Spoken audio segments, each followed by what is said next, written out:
මේ එල්බෝඩ් පාලනය නිසා තමයි අද මෙවැනි තත්ත්වයක් ඇති වෙලා තියෙන්නේ. නාත වෙලා නන්නතර වෙන තත්ත්වයකට අදපත් වෙලා තියෙන්නේ. වැඩිකල් දුක් වෙන්න ඕනේ නෑ. පිස්සුව හොඳටම තද වෙනකොට උඩට නැග්ගම ගැඹුර පේන්නේ. අපි තවමත් වනාන්තරේ විශේෂයෙන්ම ආකර්ශනීය නායකයෙක් විදිහට ජනතාව දකින්න කැමති, සජීවීව කටහඬ අහන්න කැමති, රූපේ දකින්න කැමති නායකයෙක් විදිහට නාමල් රාජපක්ෂ මහත්තයාට ලොකු ආකර්ෂණයක් තියෙනවා ගමේ. ඔය ඇඳේ කොයි පැත්තින්ද නැගිට්ටේ? අධිකරණයේ ස්වාධීනත්වය ආරක්ෂා කරන්න කවුද ඉස්සෙල්ලාම එන්නේ? රනිල් වික්‍රමසිංහ. එයාට තියෙනවා මුදල් අවභාවිතාව. නඩු දාන එක ඇරෙන්න වෙන මොනවද තියෙන්නේ? ගෝඨාභය රාජපක්ෂ අත්අඩංගුවට ගැනීමට නියමිතයි. බක්සර් ලොකු වරදක් කරලා නේද? මේගොල්ලෝ දන්න. නාමල් රාජපක්ෂ මහත්තයාට මිනිස්සුන්ගේ ආදරය, දයාව, කරුණාව, මිනිස්සුන්ගේ ලෙන්ගතුකම අද සමහර වෙලාවට මේ ආණ්ඩුවට දරා ගන්න බැරි වෙලා ඇති. අයි ප්‍රශ්නයක්ද? අනු පොඩ්ඩක්. කොළඹට පුළුවන්ද ජපන්? අනතව නමයි වන්නන් දෙස්කා. අනේ ඵලයමා මේ යන්න. අධිකරණයට දේශපාලන බලපෑම් කිරීමේ සංස්කෘතිය තියෙන විපක්ෂයේ දේශපාලන කණ්ඩායම් ළඟ. ඒ දේශපාලන සංස්කෘතියෙන් නෙවෙයි අපි වැඩ කටයුතු කරන්නේ. ජාතික පක්ෂයේ ප්‍රමුඛ ඒකාබද්ධ පක්ෂය ලෑස්ති රට බාර ගන්න ගැන කිසිම ගැටලුවක් නැහැ. රනිල් කුමාර මහත්මයාත් ඒකට ලෑස්ති. ආතිල්ද ඔයාලට? අපි මේක ගත්තේ අවුරුදු 5න් දීලා යන්න නෙවෙයි. ඒ නිසා අපි කියපු හැම එකක්ම අපිට කරන්න පුළුවන් කියන විශ්වාසය තවත් වෙන එක කරනවා.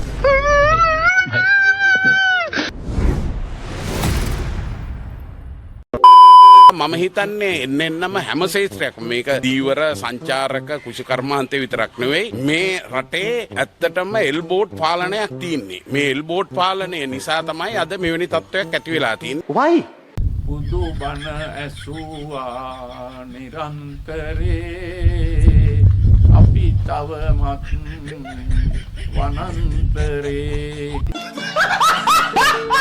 ඒගොල්ලෝ තමයි හොඳටම කරන්න කියන බව පෙන්නනවා. මේ සියලු දේවල් පෙන්නනවා. හැබැයි ජනතාව අනාථ වෙලා නන්නතර වෙන තත්වයකට අදපත් වෙලා තියෙනවා. අපි තමයි හොඳටම කරලා තියෙන්නේ. හැමදාම අධිකරණයට වෙලාවට අපි පෙනී හිටිනවා. මොකද අපි විශ්වාස කරනවා මේ රටේ අධිකරණයේ ස්වාධීනව මොන ආණ්ඩුවවත් කටයුතු කරන්න ඕනේ. ඒ වගේම තමයි දේශපාලන මැදිහත් වීමෙන් තොරව අධිකරණ පද්ධතිය ක්‍රියාත්මක වෙන්න ඕන කියන විශ්වාසය අපිට තියෙනවා.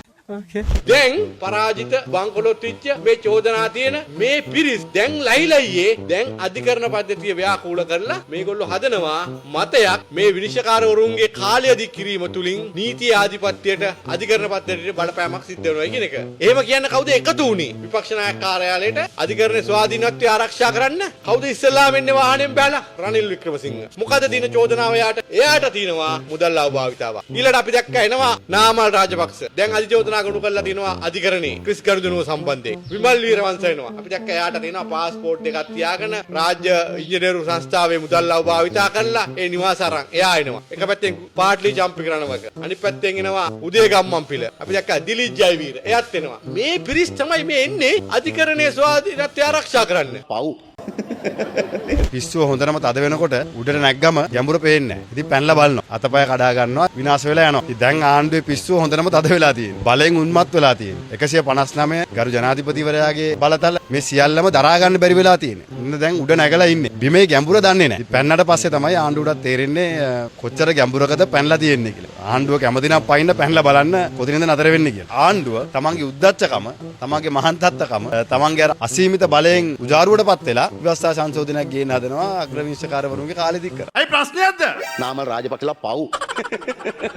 අධිකරණයට අතපෑමේ අධිකරණයට දේශපාලන බලපෑම් කිරීමේ සංස්කෘතිය තියෙන විපක්ෂයේ දේශපාලන කණ්ඩායම් ළඟ. ඒ දේශපාලන සංස්කෘතියෙන් නෙවෙයි අපි වැඩ කටයුතු කරන්නේ. අධිකරණයට අතපොනවා, පොලිසියට බලපෑම් කරනවා, රාජ්‍යාන්තරණයට දේශපාලන අතපෑම් කරනවා, දේශපාලනයේ මත රස්සාවලට ගන්නවා. ඒ කටයුතු අපෙන් කෙරෙන්නේ නැහැ. ඒ දේශපාලන සංස්කෘතිය අපි ඉවර කරලා තියෙන්නේ.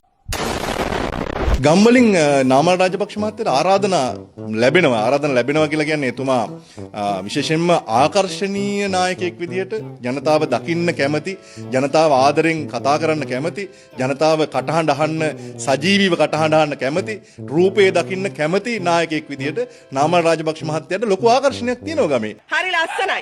very good. ඉතින් නාමල් මහත්තයාට ගමට එන්න කියනවා ගම්වල මිනිස්සු. ඉතින් නාමල් මහත්තයා ගමට යනවා කොට්ටාස රැස්වීමක. අද අපි කොට්ටාස රැස්වීමකට ගියාම සෙනඟ 700 කොට්ටාසක රැස්වීමකට එකතු වෙනවා. මේ ගමේ පොඩි ප්‍රාය සභා කොට්ටාසක. ඉතින් ඒ විදිහේ විශාල ජනතා පිබිදීමක් ඇති වෙලා ගමින් ගමට යනකොට නාමල් රාජපක්ෂ මහත්තයාට මිනිස්සුන්ගේ ආදරය, දයාව, කරුණාව, මිනිස්සුන්ගේ ලෙන්ගතුකම අද සමහර වෙලාවට මේ ආණ්ඩුවට දරා ගන්න බැරි වෙලා ඇති. මේ විදියට හිතන්න බයියෝ පුරුදුනේ කොහොමද කියන එක මට තේරෙන්නේ. මේක නාමල් රාජපක්ෂ මහත්තයා එතුමාට මේ රටේ මිනිස්සුන්ගේ අම්මලාගේ තාත්තලාගේ ඒ අපිට දැනෙනවා ගම්වලට ගියාම කොයිතරම් තමන්ගේ දරුවෙකුට තමන්ගේ පුතෙකුට ආදරය කරනවා වගේ අම්මලා තාත්තලා ආදරය කරන්නේ. ඉතින් ඒක ගමට ගියාම නාමල් මහත්තයාට තියෙන ආදරේ කරුණාව අපිට දැනෙනවා. අපි විශ්වාස කරනවා එතුමා මේ රට හොඳ තැනකට ගෙනියාවි කියලා. මේ රට බාරගත් දවසක. උඹට ට්‍රැකද? හලෝ. හලෝ පොඩ්ඩක්. නේද වයස කියලා? මාස 6යි. කොළඹට පුළුවන්ද ජපන්? අනතව නමයි වන්නන් දෙස්කා. අනේ ඵලයන් මාම යන්න.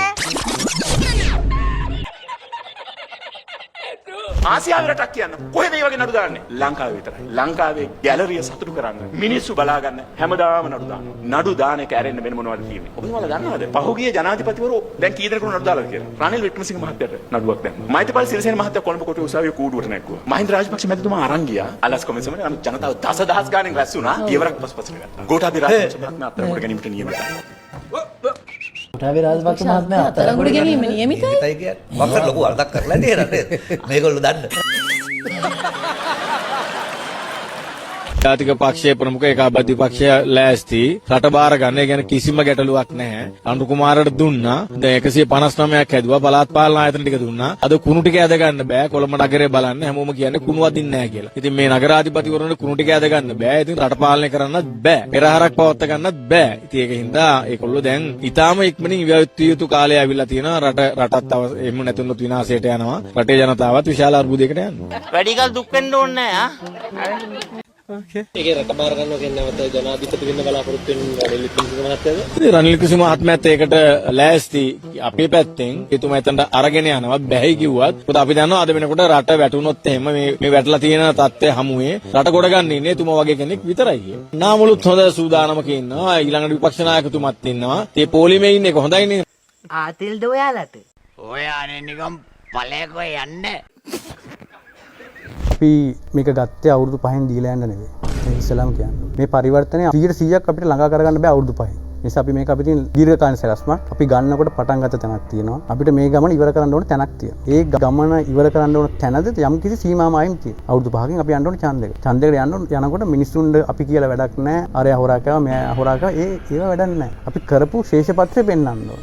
අපි අනිවාර්යයෙන්ම ශේෂපත්‍රයක් පෙන්වන්න තියෙනවා අපිට. පහුගිය අවුරුදු වලට සාපේක්ෂව පාලන තන්ත්‍රයට සාපේක්ෂව මේ අවුරුදු 5 තුල අපි මොනවද කරේ කියන ශේෂපත්‍රයක් ඇති වෙනවා. නිසා අපි කියපු හැම එකක්ම අපිට කරන්න පුළුවන් කියන විශ්වාසය තවත් වෙන එක කරනවා.